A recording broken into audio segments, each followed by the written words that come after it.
Shalom, damai di hati. Kembali lagi di dalam program Renungan Harian Keluarga Gumim Sentrum Bitung. Di saat ini kita akan bersama-sama merenungkan akan firman Tuhan. Tapi sebelum itu kita akan berdoa. Mari kita satu dalam doa, kita berdoa. Ya Tuhan Allah Bapa, terima kasih banyak untuk setiap kebaikan-kebaikan di dalam kehidupan kami. Saat ini Tuhan, kami akan bersama-sama merenungkan akan kebenaran firman-Mu.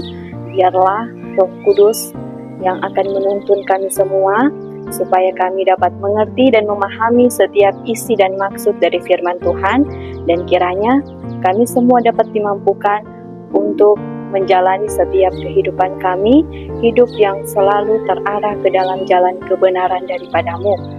Maka Tuhan, di saat ini berfirman-Lah, karena kami semua sudah siap untuk mendengarkannya. Di dalam nama Tuhan Yesus Kristus kami berdoa dan bersyukur kepadamu. Amin.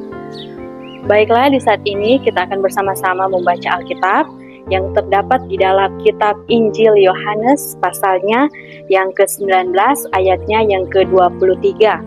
Begini bunyinya, sesudah prajurit-prajurit itu menyalibkan Yesus, mereka mengambil pakaiannya lalu membaginya menjadi 4 bagian untuk tiap-tiap prajurit 1 bagian, dan jubahnya juga mereka ambil.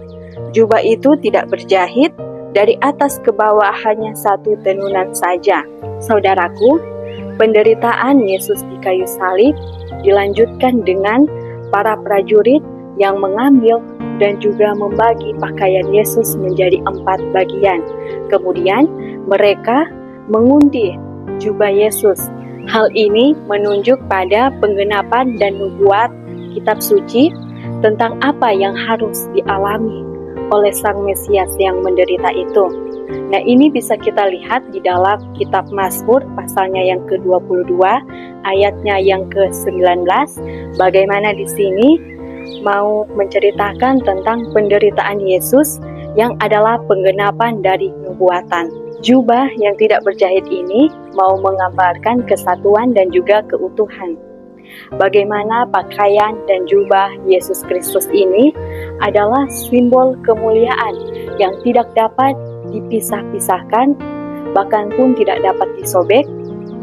Dan hal ini mau menunjukkan bahwa kasih Tuhan Allah kepada kita semua manusia yang tidak dapat dipisahkan, bahkan pun kasih Tuhan yang sempurna.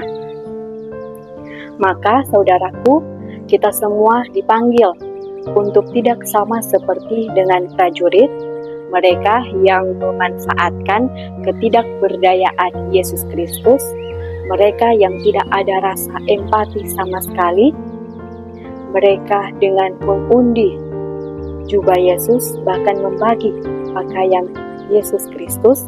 Dan oleh sebab itu, saudaraku, kita semua di dalam kehidupan yang kita jalani ini, jikalau kita mengabaikan orang lain, jika kita acuh tak acuh pada penderitaan sesama, bahkan pun kita mengabaikan Tuhan di dalam kehidupan kita, maka kita akan sama seperti dengan para prajurit itu yang mengundi di bawah kaki salib. Bagaimana Yesus mau menunjukkan bagi kita semua bahwa untuk mendapatkan kemuliaan sejati bukan dengan cara menindas, tetapi dengan melayani. Bukan dengan mengangkat diri, tetapi dengan merendahkan diri. Mari di sini kita semua untuk memahami setiap pengorbanan Tuhan Yesus Kristus bagi kita yang utuh, yang sempurna, dan juga yang tidak dibagi-bagi. Maka firman ini mau mengingatkan bagi kita semua tentang betapa besarnya pengorbanan Yesus Kristus untuk kita semua. Dan marilah kita merespon dengan menjadi warga kerajaannya. Kita hidup di dalam kasih, hidup di dalam pengampunan, hidup di dalam kebenaran, bahkan pun kita rela untuk memikul salib Kristus. Tuhan Yesus memberkati kita semua melalui firman-Nya yang indah ini. Amin. Mari kita satu dalam doa. kita berdoa. Ya Tuhan Allah, terima kasih banyak untuk firman-Mu di saat ini. Kiranya kami akan selalu dikuatkan lewat firman-Mu yang indah ini. Terima kasih untuk setiap pengorbanan-Mu di kayu salib bagi kita semua. Kami percaya Tuhan, kami akan selalu hidup yang setia, takut akan Tuhan, mau berjalan sesuai dengan jalan kebenaran. Inilah yang menjadi doa syukur kami kepadamu, yang kami sampaikan hanya di dalam nama Allah Bapa, Anak, dan Roh Kudus. Amin. Demikianlah renungan harian Gemim Sentrum Bitung.